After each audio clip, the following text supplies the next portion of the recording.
Ma'am पहली demand तो यही है कि जो वेंडर है वो अकाउंटेबल वेंडर इनको चुनना चाहिए, जो जिम्मेदार रहे, जिस पर संदेह ना हो, इन बच्चों को विश्वास रहे। एक अच्छा वेंडर होना चाहिए। एडिक्विटी को बैन किया जाए।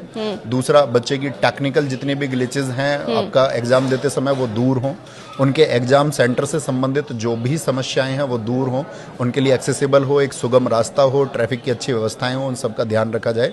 और जो लोग वहाँ एग्जाम को कंडक्ट करा रहे हैं वो प्रशिक्षित लोग हों, वो लोग जानते हों कि एग्जाम कैसे कराया जाता है, उनको इस सब के बारे में जानकारी होनी चाहिए ताकि बच्चे का वो बहुत अच्छे से मनोबल बढ़ा करके उसको हेल्प कर पाएँ, एक कि उसको ऑड फील ना हो। मैम वहाँ पर एक तो हमारी डिमांड ये है, एक हमने आपको बताया सबसे बड़ी बात है कि एसएससी के लिए एक एडवाइजरी बोर्ड उनको बनाना चाहिए, एक सलाहकार मंडल बना करके वो बहुत सारी चीज़ों को हल कर सकते हैं। ठीक है।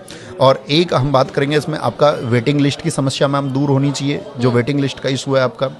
और रॉन्ग क्वेश्चन एक इशू है सबसे बड़ा कि गलत क्वेश्चन आएंगे तो बच्चे उसके लिए पे नहीं करेंगे। और क्योंकि मैम गलत क्वेश्चन करते समय बच्चे का एग्जाम में जो टेम्परामेंट वो चेंज हो जाता है, उसका संयम खो जाता है, उसकी वजह से बहुत सारी गड़बड़ियां होती है। और प्लस में आप उससे पैसा और ले रहे हो, बल्कि आपको तो उसके लिए बच्चे को कंपनसेशन देना चाहिए कि हम लोगों ने गलत क्वेश्चन दे दिया, इस समय पर आपका जो मेंटल टेम्परामेंट है वो चेंज हो गया होगा, आपको बड़ी गड़बड़ आई होगी। ठीक है। एक एग्जाम सेंटर्स मैम चाहे चॉइस ज़्यादा हो, आपका एग्जाम सेंटर चाहे तो 3 से आपका 5 भरा ले, लेकिन बच्चे की चॉइस से दे जहाँ वो जा सकता है, क्योंकि वो उन्हीं को चुनेगा। ठीक है। बच्चे के साथ सेंटर पे किसी तरह का दुर्व्यवहार नहीं होना चाहिए।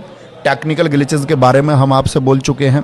और जैसे मैम सबसे बड़ा इशू एक ये भी है कि किसी एग्जाम का अभी फॉर्म निकला, जैसे कि मान के चलिए आपका एसएससी सीजीएल का फॉर्म निकला, अब एसएससी सीजीएल की ज्वाइनिंग नहीं हुई है और दूसरे फॉर्म आ गए, तो पहले ज्वाइनिंग हो जाए, दूसरे फॉर्म तब आए सब लोगों के, क्योंकि वो नहीं तो बार बार रिपीट करता रहता है, बच्चा एग्जाम को देता रहता है, उसकी जॉब को और कोई लोग लेते रहते हैं हमेशा।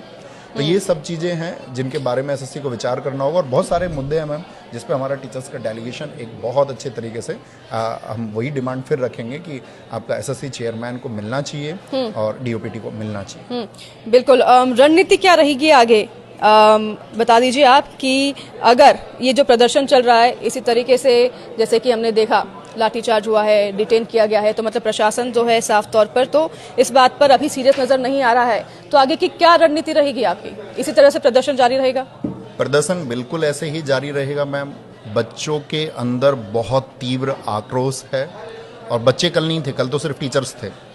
और अगर यही आक्रोश उनका बढ़ता रहेगा और सरकार उनको कोई समाधान नहीं देती है, एसएससी उनको कोई समाधान नहीं देती है, आपका डीओपीटी उनका समाधान नहीं करता है, तो मैं कहता हूँ इस देश का लाखों बच्चा सड़कों पे उतरने को मजबूर होगा, और उसको मजबूर किया जाएगा एडमिनिस्ट्रेशन के द्वारा, इस खराब व्यवस्था के द्वारा, और वो बहुत संगठित तरीके से उतरेगा और अपनी मांग